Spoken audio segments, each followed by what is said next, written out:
Hi guys, so welcome back to, depending to my channel. Today I really want to talk to you guys about Shoutcart. Yeah, we're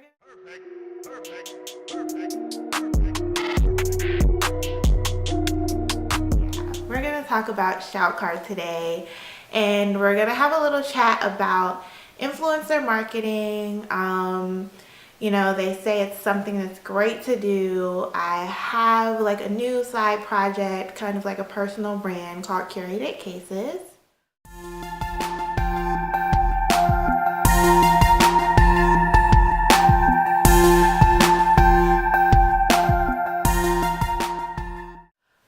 Simple company, print on demand, phone cases that I custom design myself.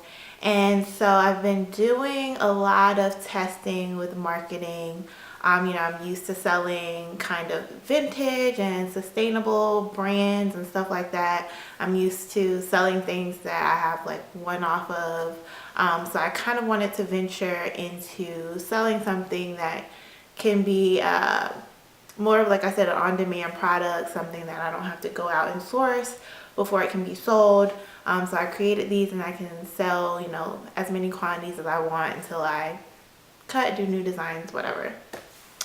So I've been testing different marketing strategies for this just because it's kind of a new lane in e-commerce for me personally.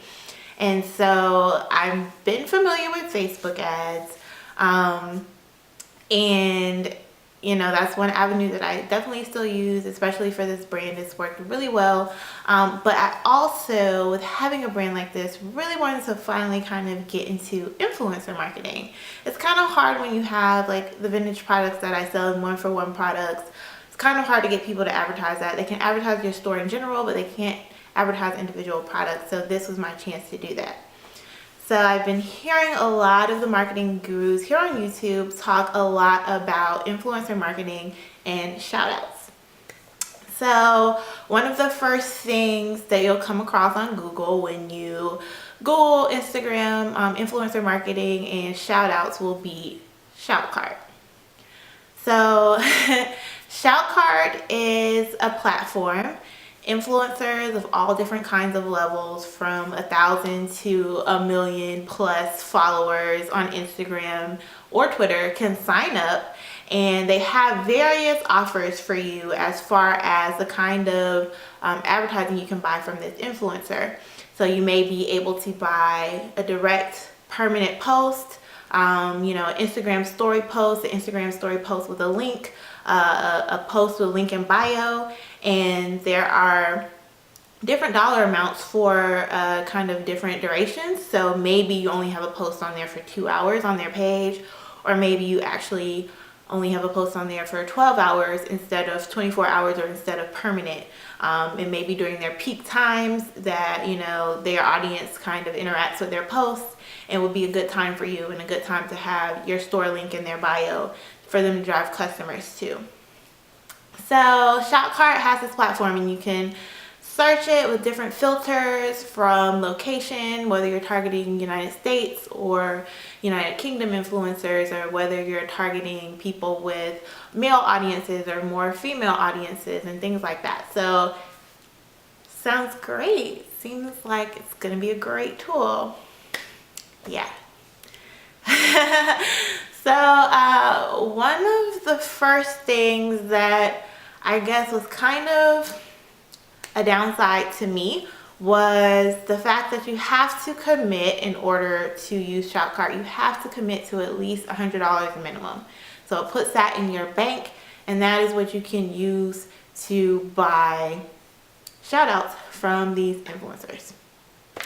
So that's what I did. I said, hey, I commit to a $100 Facebook ad budget and break that down into $5 testing, etc., etc. So I can definitely, go ahead and kind of put in this $100 for this new platform that I'm testing out. So I did. Great. We're ready to go. So for these phone cases, like I said, there's different ones. This is just kind of like a personal one for me. I love chairs, but there are definitely some that are way more general, super cute designs, whether it's like florals or plants or kind of things that like inspire hustle, entrepreneurship, that kind of thing. Really fun cases, and it's called curated cases, and it's kind of for like the more grown-up woman versus like bunny and fuzzy cases and things like that. So what I really did, I could kind of tell from Facebook as where my target audience was. It's like artsy, kind of creative women, kind of women within like the 20 to 35-year-old age range, kind of professional career women, but still a little fun and creative. So what I did was basically targeted influencers that were kind of within a decent price range, who had a decent amount of followers, whether it was, I think all the ones I went for definitely had at least like 30,000 followers, but went up from there to like 200,000 followers.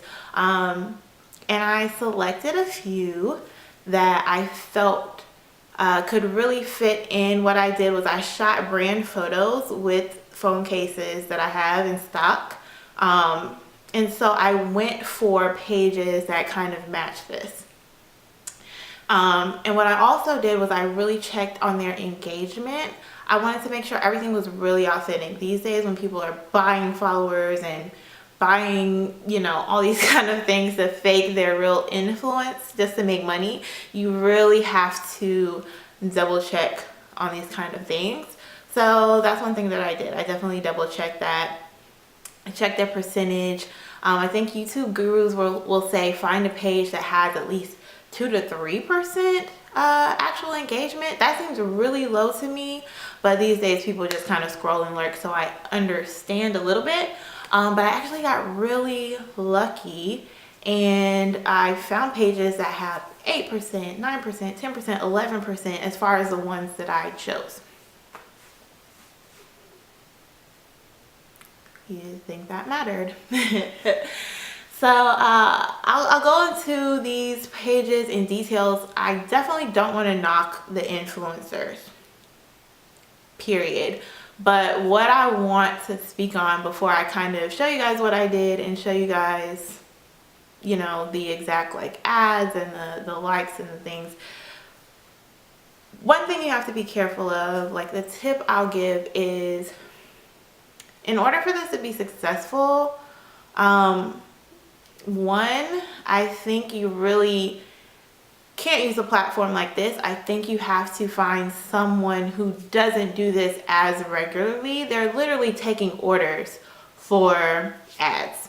They're literally taking these orders for these ads. So even if you look on their page and you don't see a bunch of advertisements, that's because people have paid for shorter durations. So even though you might not be seeing that their page looks spammy, their regular followers have probably already been or become really desensitized to these things that they're pushing, because it's not like those influencers who only have products sent to them, only things that they believe in, and that kind of like curation and that kind of authenticity. No. Shoutcart is not that. Shoutcart is, I'm paying you, you're gonna put this on your page. If you don't fulfill your order, your like percentage of like your success rate is gonna go down. So it's not that you didn't do it because you're just like a failure. It's kind of just like, no, I'm not gonna do this because it doesn't fit my campaign, or it doesn't fit my overall page style. I'm really trying to stay true to my style. Like, I think their system kind of docks you for that. If I'm wrong, I'm wrong, but there is a success rate on each page, and it kind of says like, this is the amount of campaigns this person actually completed that was ordered. So it leads me to believe that if you're docked from that percentage, it's because you didn't complete a campaign, even if your reason wasn't because like, oh, I forgot about it, or I didn't feel like doing it. If it was just like, this doesn't really fit my brand and it comes spammy. Like, I feel like you get docked for that, those influencers. So that kind of affects the authenticity. If I can order for this person to post, you know, they're gonna do it, and their followers who might have been engaged in other posts kind of are like desensitized to when they're advertising things. So one example I can give you, I checked the page. Their page was always getting like 100+ comments on pictures, really interactive, the right audience in interested in fashion, all mostly female audiences, definitely engaged in their posts. Like I said, 50 to 100 comments, 3 to 4,000 likes on most pictures.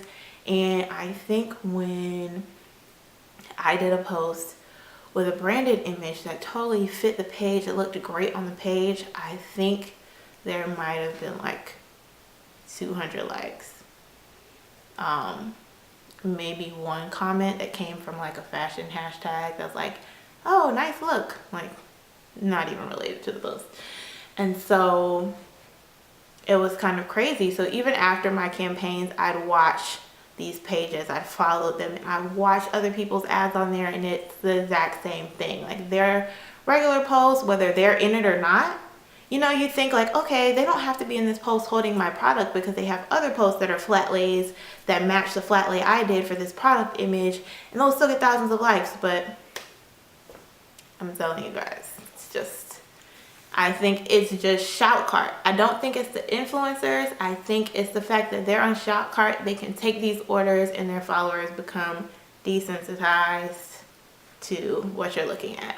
I've seen other Shoutcart reviews where I'm like, well, you didn't really target the right audience, or your ad was really addy. Like it didn't look like an image. It wasn't a branded photo. It was just like really spammy imagery. So I understood. But when I took the time to make branded photos, when one of my influencers was in Bali and I did a tropical phone case shot with something that was really branded, I did get a lot of comments on the photo saying like, this is a gorgeous photo, I love this setup, etc., etc. But orders, when I'm giving these influencers a 20% off coupon code for them to track it, yeah, nothing. And I don't blame the brand, I don't blame the influencers. Can I blame Shoutcart? Is that fair? So my first tip for getting influencer Instagram marketing right would be to find an influencer who really isn't on one of these platforms and really has like a slower influx of advertisements. And if they do have advertisements, you know, a lot of them are just really authentic and fit to their audience, so that their audience isn't desensitized to whatever you're advertising. And I definitely recommend branded photos, like a shoot, not just like your product on a white background or something that looks like they didn't do it. You almost want your product to look like they shot it at their house because it fits them and their branded image so much. Or I recommend you just sending them a product so that they can do the imagery. A lot of times that costs more because that becomes content creation. So just be prepared for that. That's like another level up. So that's one thing I would suggest.